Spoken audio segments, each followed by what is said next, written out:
That's impressive. It's nice. I like it.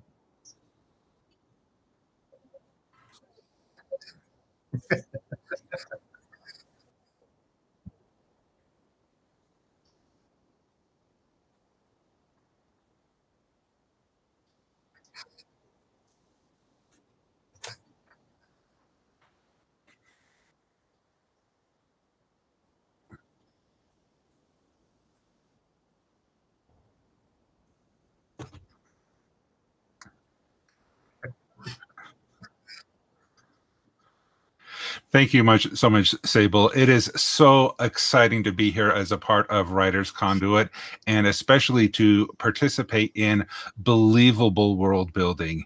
And what I'm going to do, let's start off a little bit with our backgrounds and our introductions, and we'll take just a couple minutes so you know where we're coming from in building believable worlds. And I'll start with Kahuna the Elder.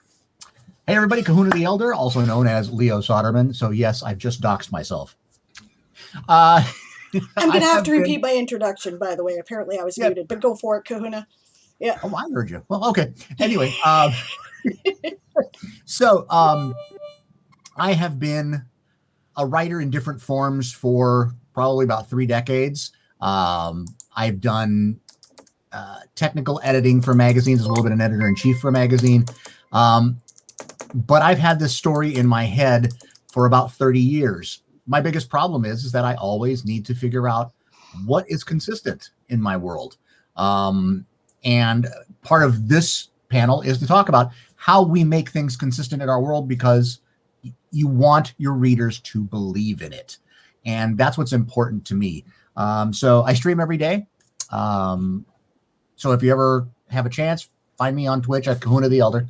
And, you know, we have fun doing writing and all kinds of stuff and world building. All right, Sable, and you? Well, good time zone wherever you are. Welcome to day 2 of Writers CONduit. This is the Believable World Building panel. My name is Diane Morrison. I'm also known as Sable Aradia here on Twitch and around the internet. I am a writer and a world builder, and like these gentlemen, I am a member of the Anvilite Streamer Corps. I was told it was fine if I threw in my 2 cents, but I am the host of this panel, so that's about all I'll be doing. They'll be running the show, and we're going to take it away right now. All right, thank you. And I am WriterGreg, also known as Greg, and or Gregory Lemon, as those who are on my Twitch channel know that there are lemons everywhere, because yes, that is my real last name. Born and raised as a lemonhead. So I am so happy to have everyone here. And I also stream Monday through Saturday at 7 a.m. Eastern Daylight Time for my morning marches, where we work on our creativity 10 minutes at a time. And it is a wonderful time to actually collaborate and talk together with the world building, with Kahuna, with Sable. And so let's start off with the first question. We're going to go through as many of these topics. We have topics planned for the hour, but at 50 minutes to the top of the hour, we will be taking questions. These questions will be placed into the chat, and we'll ask Sable to read those questions to us. But until then, we are going to cover some topics. And the first topic we're going to cover is, what is believable world building? And I'll throw that question over to Kahuna first. For you, what is believable world building? Well, for me, it comes from a consistency in your world. There is a theory on world building that your readers are going to give you one big buy-in. They're going to suspend belief on one thing. And as long as you are consistent on that one thing, the rest of the world is going to be believable. They're going to understand it. They're going to fit. And it's because there's a system of rules or standards in your world. So as long as you are consistent with that, then the world becomes believable. If you say, hey, well, there's magic in this world. Okay, I accept that there's magic in this world. If you say, electricity actually comes from smoke in the wires. Okay, that's where it comes from. That needs to be what happens every time. So believable world building to me is when everything is self-consistent. It may not match real life stuff, but within that world, it is absolutely consistent. Very true. And I love that concept of the big buy-in. You can believe in one thing. I have this wonderful meme that I can't bring up right now, but it was a picture of a Tyrannosaurus Rex storming over the battlefield. And the caption said, the photo of the last Tyrannosaurus Rex in World War I. And the comment was really interesting. It says, no, that Tyrannosaurus Rex is stomping on a Jeep, and those weren't mass produced until World War II. And it's just hilarious to think about, okay, you could buy that there's a Tyrannosaurus Rex stomping through Europe, but you can't buy that a Jeep was used in World War I. And that is really the hilarious thing about it, is that they could believe one thing, but they couldn't believe the other. And so we will get into talking about rules next, but yeah. And not only will I'll go that one by thing, but cross genre hopping is very difficult within a book. You set your expectations, the rules, and then you follow them, and to subvert them has to be done with so much care. Sable, you got a comment on that? I guess the main thing is, I agree with you. And I think one of the good ways to do that is, I like to say, physics work until they don't. Keep in mind the things that you're going to change and make everything else consistent with the reality we have agreed that we exist in right now until it rubs up against the thing you have changed. And then you have to consider what the consequences of those are. But yes, absolutely. Yeah. And so let's start talking about these rules of world building. Why rules? Why do we need to have rules in our world building and rules in our fiction? And even though we are world builders and I'm part of the Anvilite Streamer Corps, we are writers. And our main product that we put out there is not the world building itself, but the written word, either in short story or novella. So why do we need to make rules? Kahuna, why do we need to make rules? Well, the thing is, the rules are what give us a framework. So I think everybody's had this experience where you've watched a movie, you've read a book, and everything's going along fine. And then something happens in that world, and you just kind of go, what? And they don't adequately explain that. And we've all seen the plot holes. And I don't care, what series you've looked at, what you find, you go, that's a massive plot hole. Why haven't they fixed that? Because you recognize that in that world, as it's been presented to you, this is the way things go. And now they've broken that. And unless there's a pretty darn good reason to break it, all it does is create a plot hole for you to go, wait a second. And now you are taken out of that suspension of disbelief, because that's what we rely on when we write, is a suspension of disbelief. We need to say, okay, here's some things that I need you to buy into are reality in this world, regardless of whether they are. I need you to buy into it. But the moment you create a plot hole or you break that rule without a sufficient explanation, they go, wait. And now you pulled them out of the moment. You've pulled them out of that scene.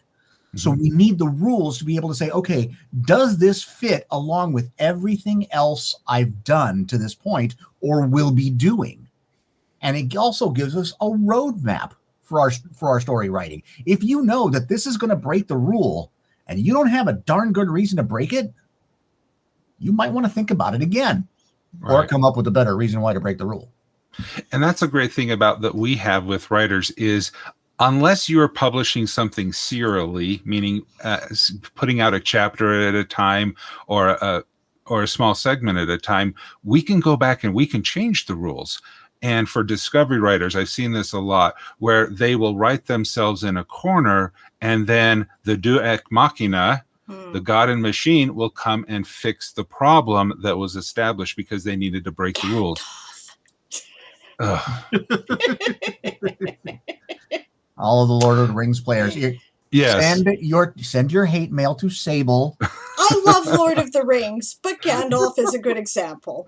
Yeah. Well, we can talk about magic systems, and your fate because Gandalf is a soft magic system. Gandalf can do everything, but he starts as a wizard who plays with fireworks, and he ends as a appointer of kings who can do all of this crazy magic. And so I love Lord of the Rings too, but it is important that you establish it. And if you have a problem where you have this weird thing coming out of left field at the end, well, fix it in draft 2. Has anyone ever had the rule that a publisher has come to them and says, nope, first draft, that's it. You can't edit it. Yeah, no. Oh, come on. No, that's the thing. So I personally am a fan of harder magic systems because it's a rule. I follow the Sanderson laws of magic because I love to have a hard system. Now, Kahuna, well, I'm going to give an example, but think on this topic for a second.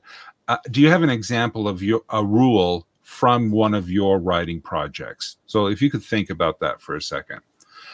I personally love taking fairy tales because of how broken they are.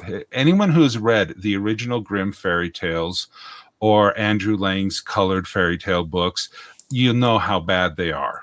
They need to be adapted for the modern age. And I love taking those wibbly wobbly, timey wimey fairy tales and adding rules to them to make it consistent. Like one of the rules that I have in my tales is that the reason why animals talk in my fairy tales is because they were once a human who has been cursed and transformed into an animal.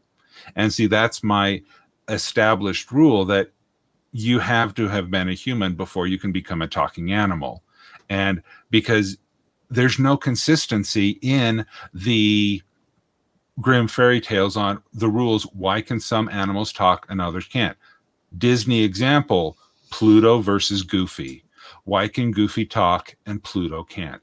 And so I established that rule in my short stories on this is why you can have a specific animal talking and not talking.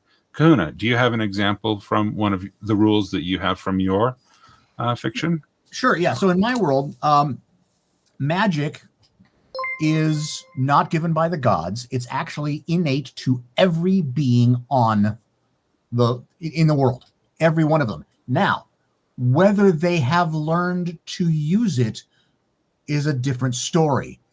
In the past in the world, it was a very technologically advanced world. And so they actually learned to use biofeedback and other things to train everyone to be able to manifest magic, a use of the energies within them. We had a cataclysm. This is thousands of years later. The technology is actually considered taboo. It's also pretty much wiped out from the cataclysm.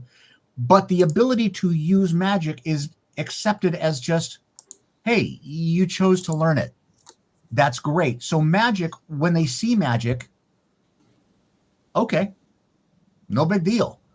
But if they see something, anything at all that seems technologically based, especially something that looks like it might have been electronic or uses some other form, it's a taboo and it's feared or loathed. And so I have to make sure that when I write in that world, if they find something that looks like it was old and technological, now it's going to create a big issue in the world. And there are those who also trade in those artifacts because they're looking for the power of the ancients. Okay. They don't have a 9-volt battery, so they're kind of stuck. Can I throw something in briefly here when Kahuna is done? You bet. I'm pretty much done. Oh, no. I didn't want to, okay, but I tend to actually be a fan of softer magic systems, which can still work, right? There's a trend right now, because Brandon Sanderson is amazing, let's just be honest, and he's totally to credit for this, towards harder magic systems. Things that, okay, what do we mean by that? Harder magic systems there are very defined rules it kind of works like technology or physics. It works the same way every time. Softer magic plays with that a little bit, but you can still make that consistent in your world building. And as long as you make it work the same way every time, A, right? And B, you make it so that your fuzzy edges have excuses, right? And they really are excuses. I have 2 major series that I work on. In one of them, basically your belief powers magic. So as long as you believe it, it works. So everybody's magic system works, which is cool for religious stuff since it's a post-apocalyptic Earth, right? The other series, magic is about manipulating probability, magic, time, and gravity, which is all one thing called the Erts, which is a fundamental metaphysical law of my universe.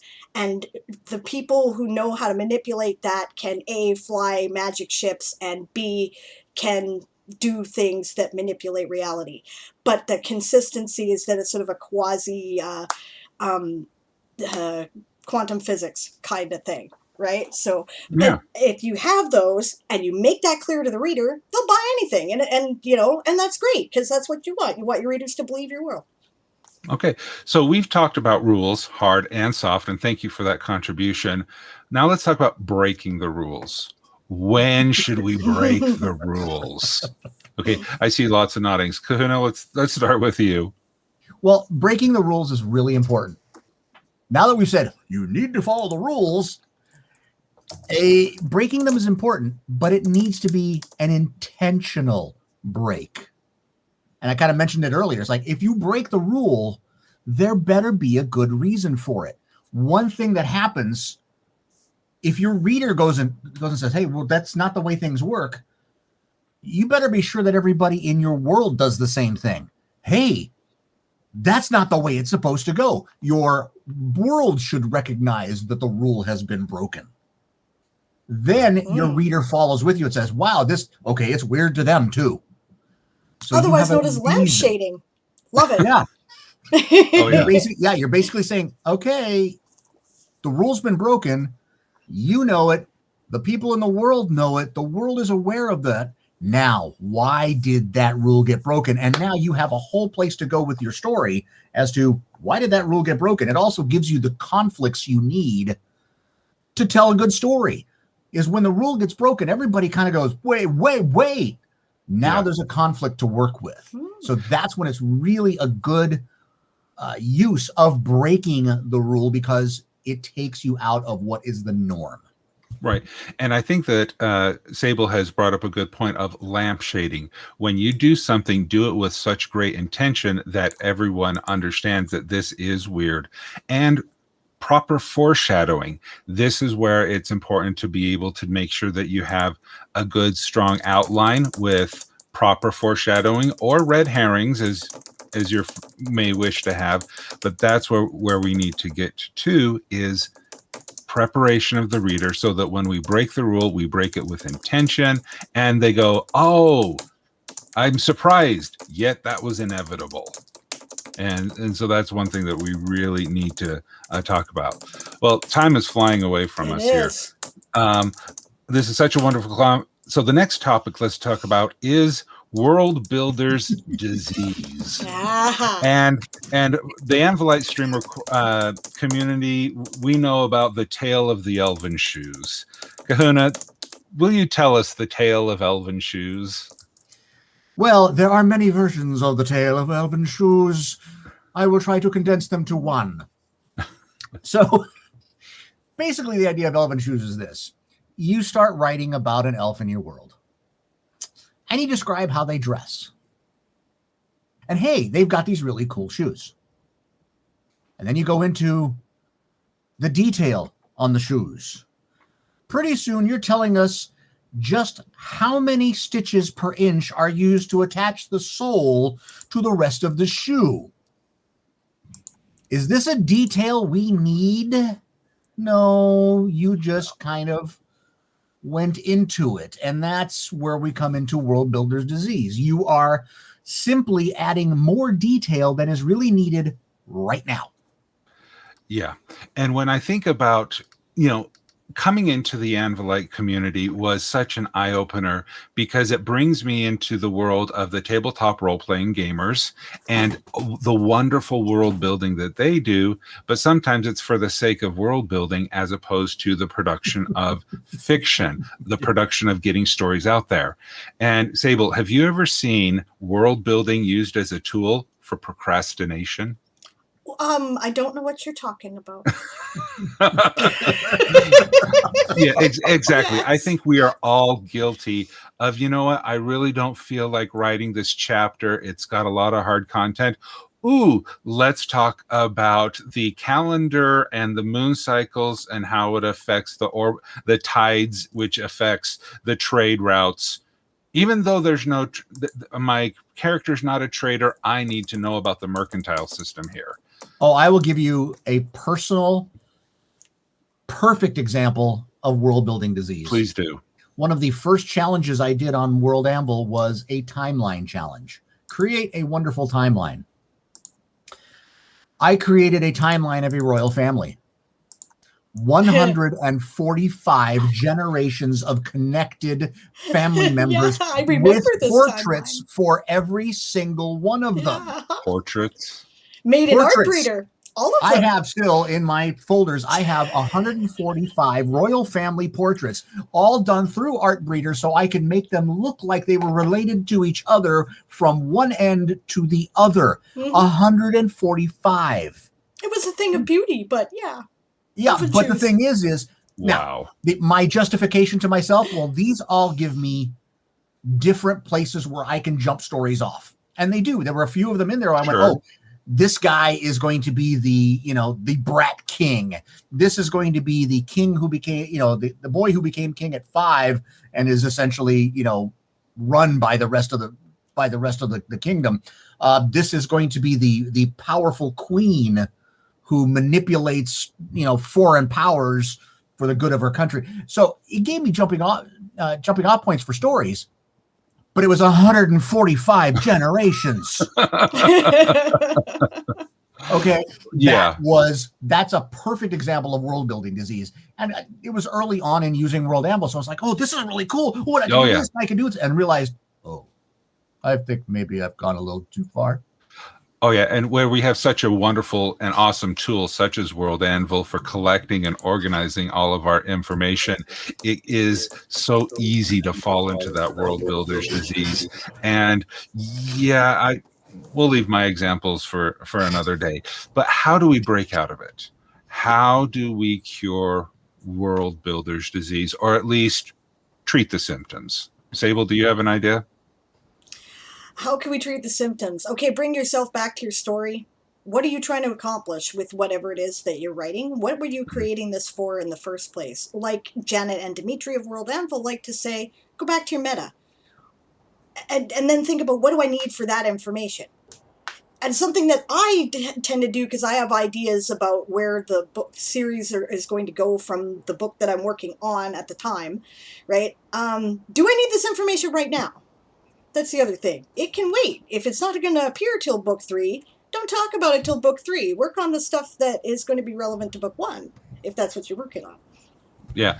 And one way that I combat it is that I will give myself a couple of writing sprints.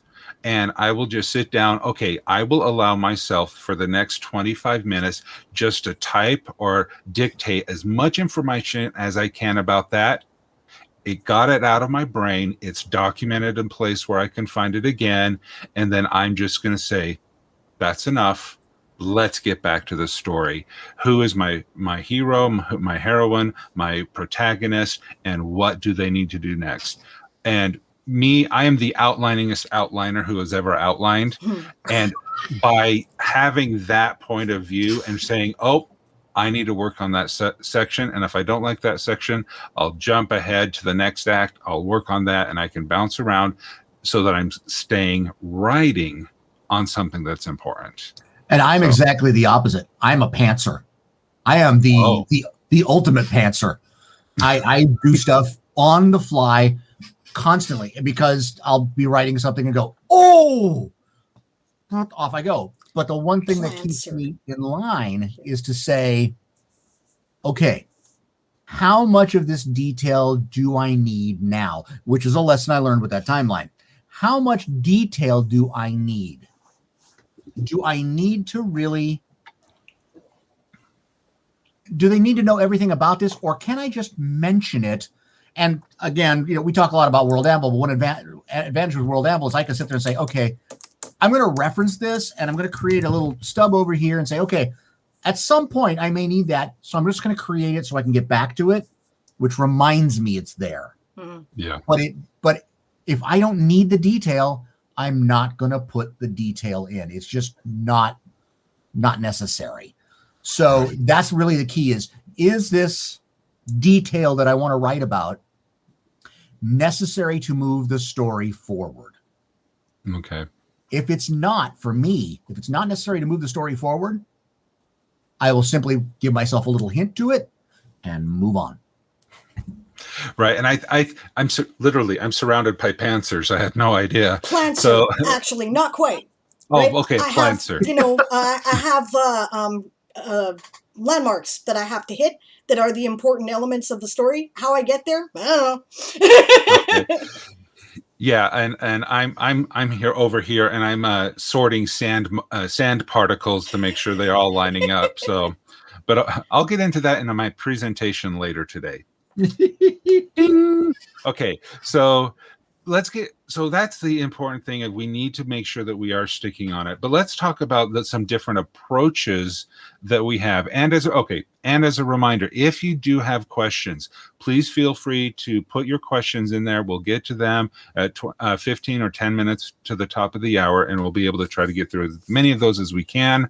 And if we have a lot, maybe we can even start the Q&A a little bit earlier, but please. There will be a chat room on the Discord that we are linked to. I will look it up briefly before we sign off, just to make sure that, if anybody has any questions, you can get a hold of us in there. But yes, I forgot to say it at the beginning because this is my first panel this morning and my brain is still waking up. But there is a channel point reward. It's worth 1 point. It'll be the first thing you see. It says ask a question. Please use that. That way I can look it up and make sure I don't miss it. Okay, thank you very much. Okay, so let's talk about some different approaches that we can take for world building. And we have the top down, bottom up, the story first versus the world first. And I'll take this a little bit of my approach first, and then I'll bring others into the conversation. I am very much a story first person. When I come to world building, I say, I want to tell a story about X. I have this fairy tale that I'm going to be adapting because the tyranny of the blank page is very real. Where do I start? I start with the writing prompt. Okay, from this writing prompt, where do I go? And so I then ask the questions, what do I need to be able to tell the story? Well, I need a setting. I need a character. I need this kind of a conflict. And from there, I begin building my outline. I begin placing the pieces of the puzzle. I may not know the picture of the puzzle, but I put those pieces in there. And I says, okay, for my 3-act structure, I need to have this in here. For my hero's journey, I need to have this in here. And that's what I work on. And so I have my story first, and then I build my world around that story. And then I do check to make sure that I haven't broken any of my rules, but then usually that's draft number 2. And so that's the approach that I take with my world building, because if I don't need it, I don't want to really think about it in an effort to try to prevent the Elven shoes. Kahuna, how's your approach to world building? So it's similar with less planning. I have an overarching story that I want to tell. And so there's this grand world story, and right now I'm telling a piece of that story over here. And so what happens is I say, okay, I've got to get from point A to point B. I don't know how I'm going to do it.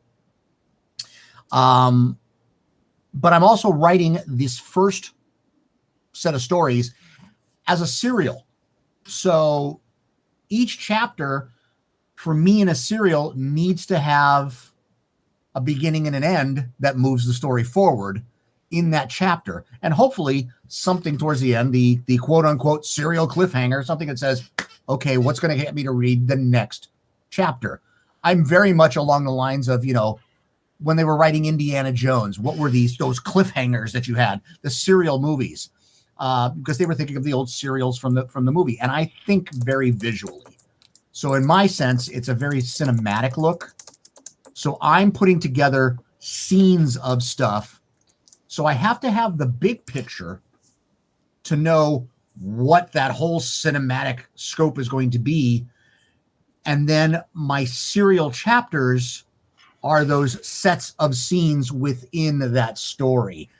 I don't do any real planning from there. I just kind of go, okay, we got to here. I literally have to go back. When I start writing a new chapter, I have to go back to the previous chapter and go, where did I leave off? Oh, yeah, okay. Reread it. And then say, okay, where do I want to get to by the end of this next chapter? What's my next beat that I want to hit in the story to get there? But I don't plan it. So I guess for me, it's really almost bottom up because I'm building the world to support that next piece of story that I'm telling. So I have the story arc. So the story is kind of overarching everything, but the world is being built from the bottom up to support that story. That makes sense. Yeah, it does. Now, Sable, I know Aaron Ree has a lot of experience with tabletop RPG. His show is also on your Twitch channel where you ask an old GM. And when he goes into his world building, does he also because his characters in the RPG world could go anywhere. So how does that point of view, how would that affect storytelling or writing it down?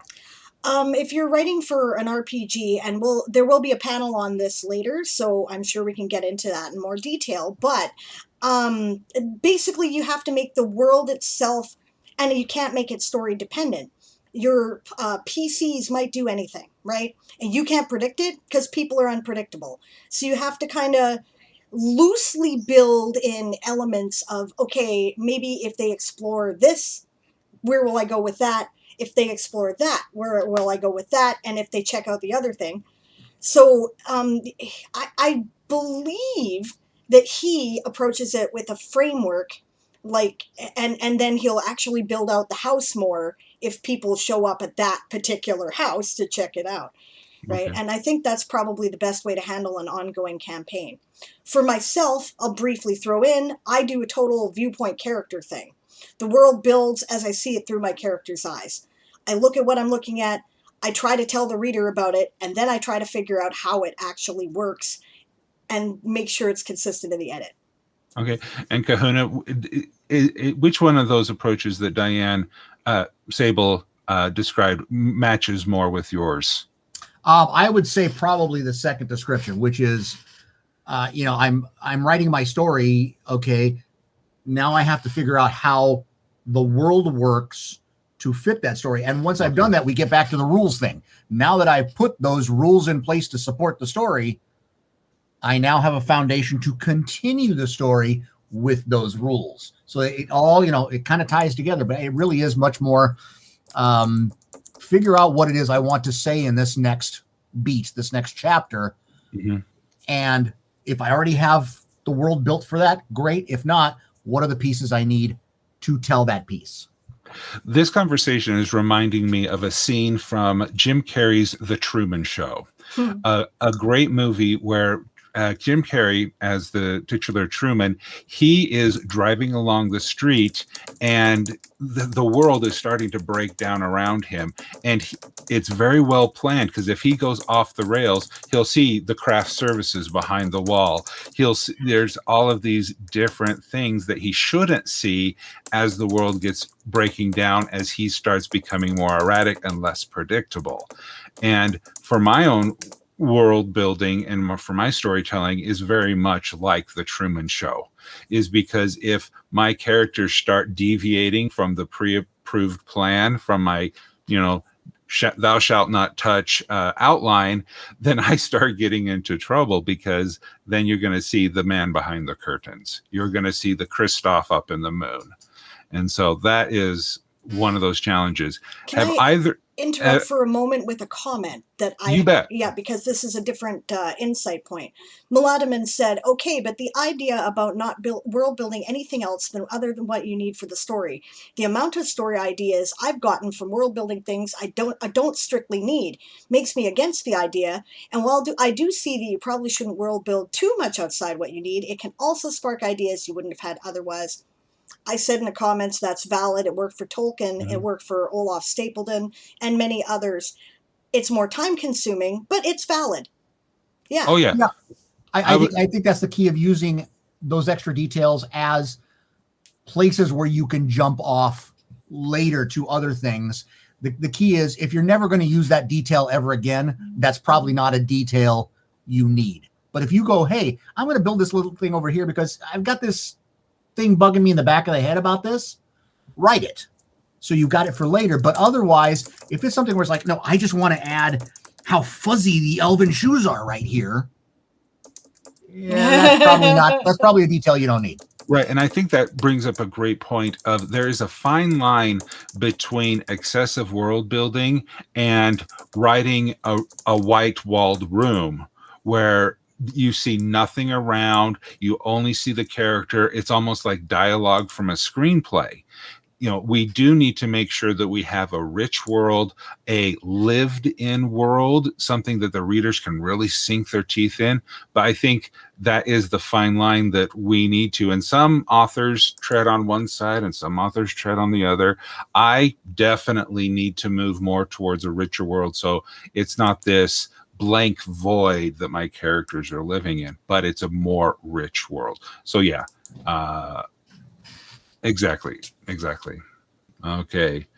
All right. So any more things that we want to talk about on the world building approaches? I think we covered a really good grounding. This is the kind of conversation that I know for next year we need to make at least 2 hours, because I know we could go on for a lot longer. Oh, yeah. Yeah. And definitely getting into practical advice and stuff like that. But I think our next topic, I think will really help us out, because when we talk about the critical components of world building, if there is someone who has the blank page, someone who has a blank world to build, they want to start building, where do we start? And I'll whoever wants to take it. What is the first thing that we need to work on or think about when we start building a world?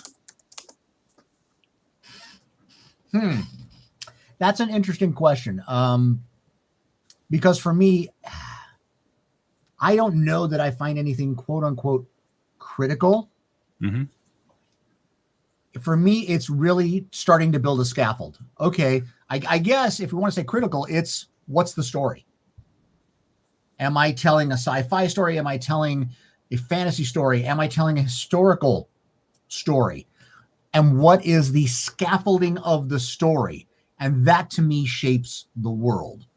For example, in the world I'm working on now, I knew what the basic storyline was going to be. We went from a technological society that was running out of resources, and because of experimentation with how to create new energy, they created a cataclysm that took them back to, a medieval structure. So there's that storyline. I've got that storyline. How did that happen? All that stuff is the framework for my story. And now I say, okay, that's a really big story. I can't tell that, but I can tell this little piece over here. Okay. So I had to have that framework of the story. And then all of a sudden it was like, okay, well, I'm going to talk about the world being nearly destroyed. I better have a map of how it nearly got destroyed. Yeah. And okay, well, I can't talk about the entire map at one time. I've got this little country over here on the map. I've got a city over here. And I've got some people in the city. So I've just kind of funneled down this framework to where now, okay, I can start telling the story of one person and then moving from there. So to me, what's critical is to have if not a plan, because I really don't plan it, but a framework to say, okay, well, this makes sense. This piece makes sense of that. This piece makes sense of that. This piece makes sense of that. And then build up from there. Okay. Because I was thinking along the same line is the thing that I think you really need to have to start out is what kind of conflict are you going to have within your world? The way that you were describing it, Kahuna, is the conflict of the technology versus the magic and the transition and the conflict there. And there's the different types of stories. You have man versus God, man versus technology, man versus self, or all of these different types of conflict that are in there. And once you have a really good understanding of the type of conflict that you have, then you can start saying, okay, what kind of a world, global, country, city, what kind of a world would best bring that kind of a conflict out? And then I get into characters. What kind of characters are most affected by that conflict? And then you have your hero. There you have your villain. Whether the villain be personified or sociological, that's your choice of your story. But if you don't have conflict, you don't have the gasoline or the fuel that will move your story forward. Conflict. So I like to think of what's my conflict, and then I build the engine to then that will consume the fuel, and that's where we start getting stuff like that. Sable, do you have a comment on that? I don't think I can add anything that you guys haven't already said. Okay. I would say the one thing, Greg, I think where I differ with you is you come up from the conflict. I come from creating the character. I create some characters I like, and then figure out what their conflict is, what's going to conflict with them. So it's like I create the characters, which usually I try to create characters that alone are going to conflict with each other because their personalities are so different. And then say, okay, now what is it that's going to bother them? What is it that's going to affect these characters? And how do each of them react to that conflict? Because they all will react differently until such a time they become of one mind to address a bigger conflict together. So I start from the character point of view as opposed to the conflict point of view.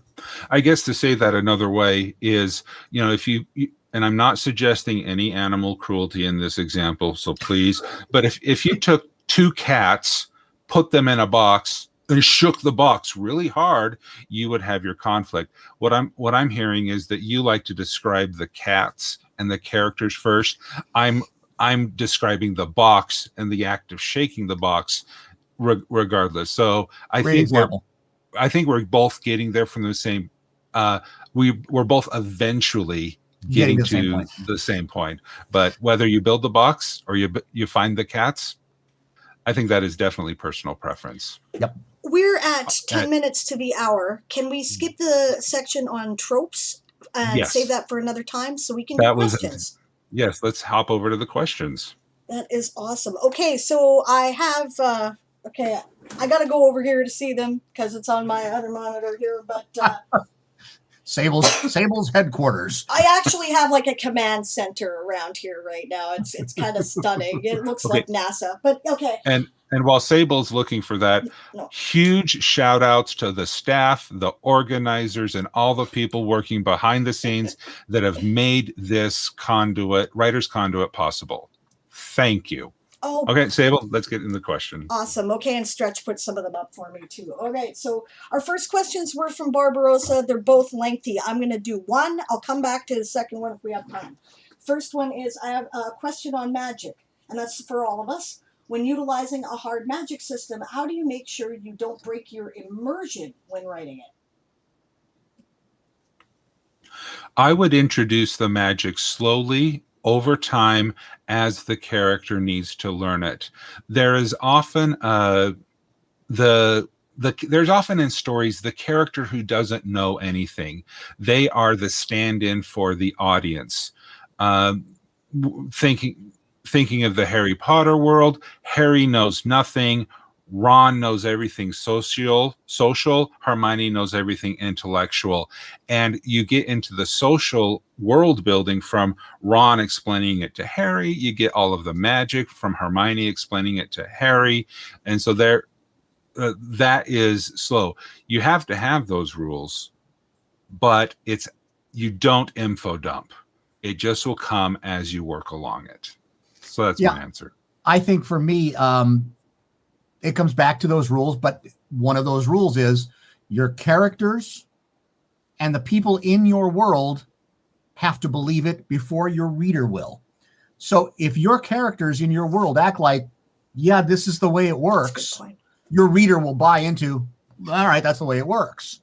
So as long as you don't break that continuity with the characters in your world, with the people in your world or the denizens of your world, then you should be able to stay in the immersion. It's when you break that, and I think Greg's right. Bring it in, not as we're going to tell you how this works. Bring it in as, oh yeah, well that worked like this.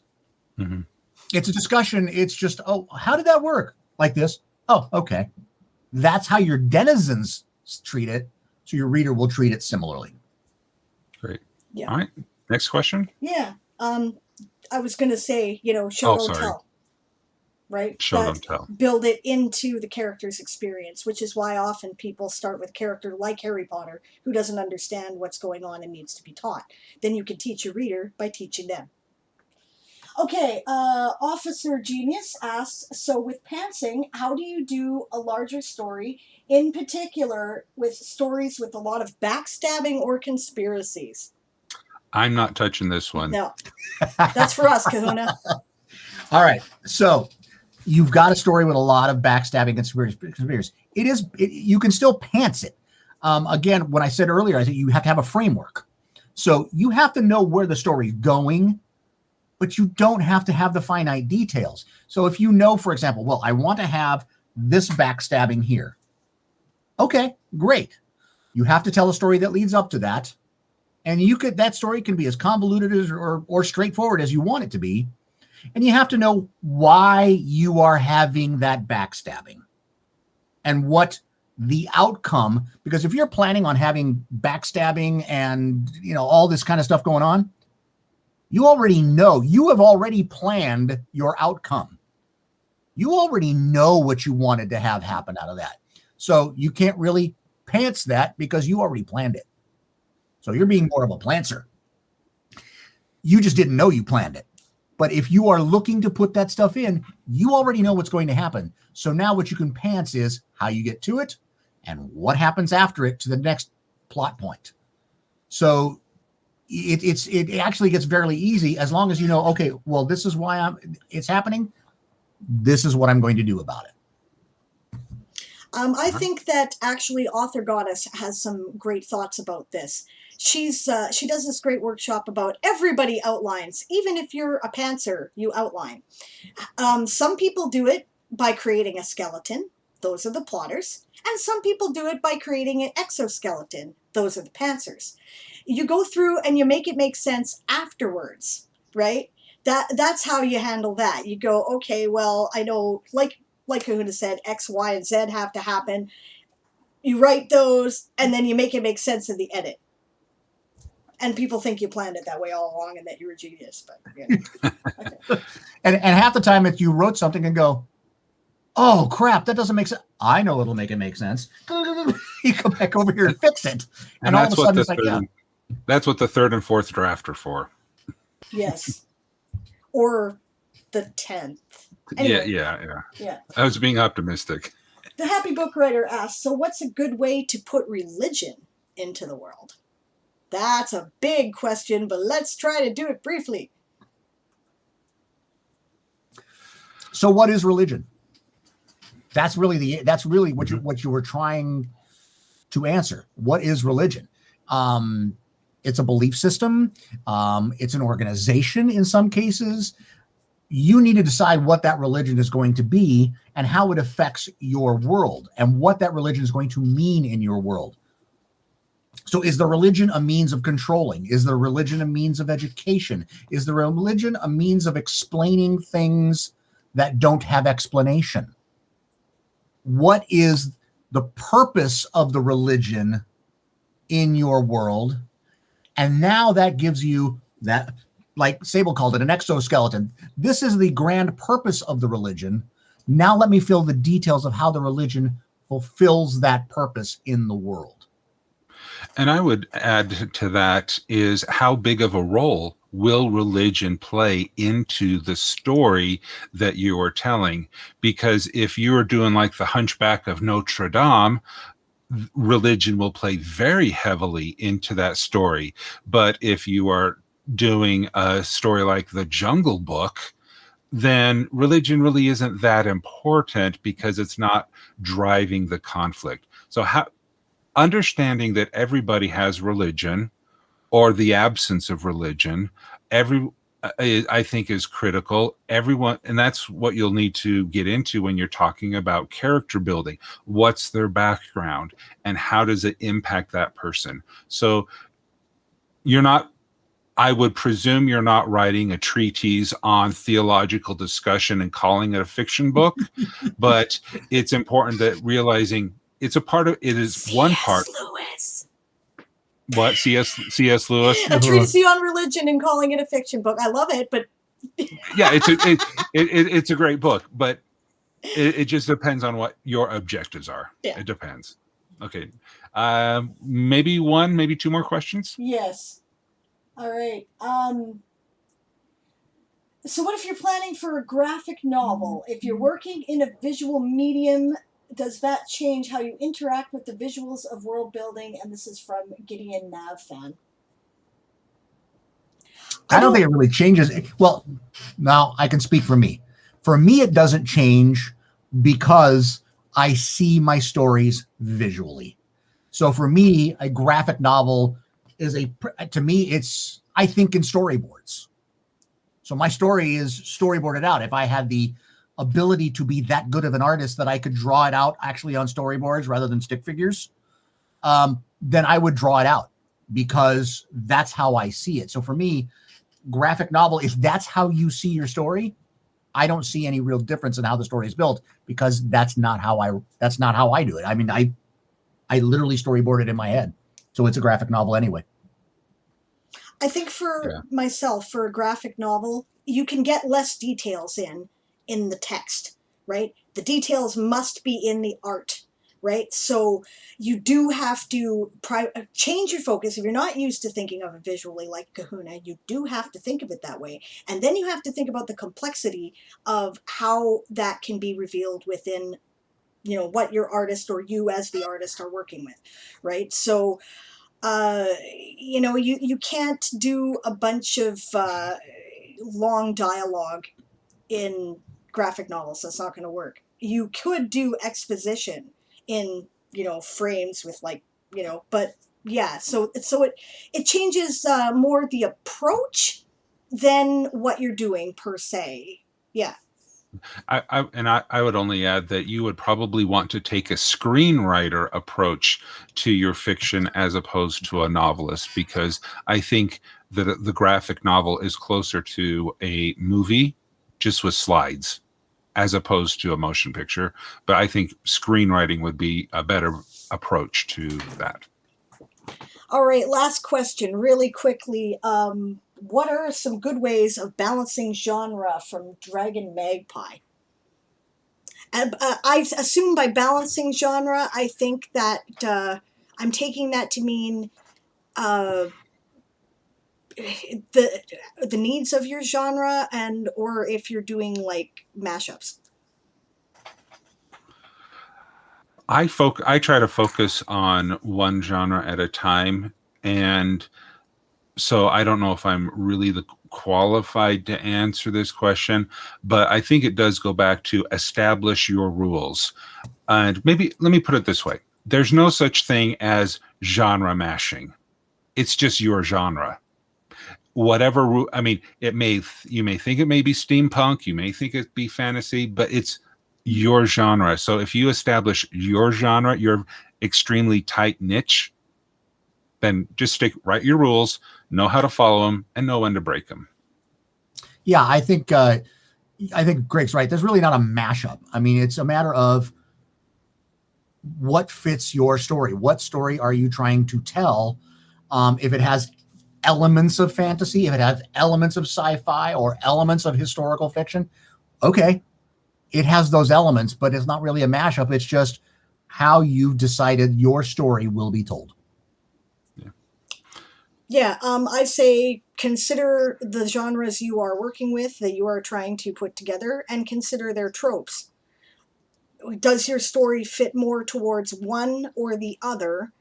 If it fits more towards one, lean that way. Okay. Well, that's all the time we have today, kids. So we're going to need to wrap everything up. I want to give everyone 30 seconds to plug their website, their Twitch channel, and then say goodbye. So we'll start off with Kahuna the Elder. It's really simple. Look for Kahuna the Elder. That's on Twitch. That's on Facebook. That's on World Anvil. That's in my Discord. That's in my website. That's the only one you won't find that it is YouTube. My YouTube channel is yt.kahunatheelder.com because I'm not big enough to have one of those fancy name ones. But if you go to yt.kahunatheelder.com, that'll take you to my YouTube channel. And you'll find me 8 a.m. Pacific time, Monday through Friday. You can come on in for my daily stream, and we have a good time, and we chat about pretty much everything but a lot of world building. All right, Sable? I'm Diane Morrison, or Sable Aradia. You can find me here. We do writing streams Wednesdays, Thursdays, and Sundays, and sometimes Saturdays. Ask an Old GM was already mentioned by Greg. I can also be found at DianeMorrisonFiction.com, or type in Sable Aradia World Anvil, and you will find my profiles of my world building there. All right. And to find me, I am WriterGreg at twitch.tv/WriterGreg, WriterGreg.com, or pretty much WriterGreg on most of your social platforms. And thank you so much.